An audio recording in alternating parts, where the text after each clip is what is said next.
জীবনে যখন পারিপার্শ্বিক পরিস্থিতির কারণে কিংবা মানুষের কটাক্ষ শুনতে শুনতে আমরা হেরে যেতে বসি, ঠিক সেই সময় একটিবার আয়নার সামনে গিয়ে দাঁড়ানো দরকার।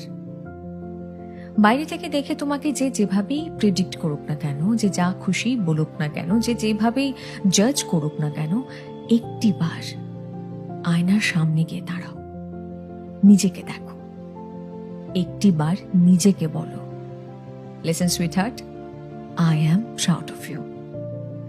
যারা তোমাকে নিয়ে কটাক্ষ করছে, তোমাকে ভুল বুঝছে, তারা হয়তো জানে না তোমার জীবনের আসল গল্পটা কি, কতটা কঠিন সময় তুমি পার করেছো, কিভাবে সেখান থেকে তুমি বেরিয়ে এসেছো, কিভাবে বেরোনোর চেষ্টা করছো।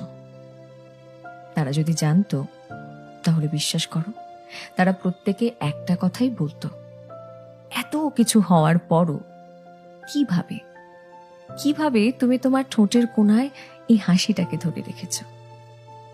তাই এখনো যদি তোমাকে কেউ না বলে থাকে, তাহলে আমাকে প্রথমবারের মতন এই সুযোগটা দাও বলার, I am proud of everything that you are doing, that you have done, and that you will become.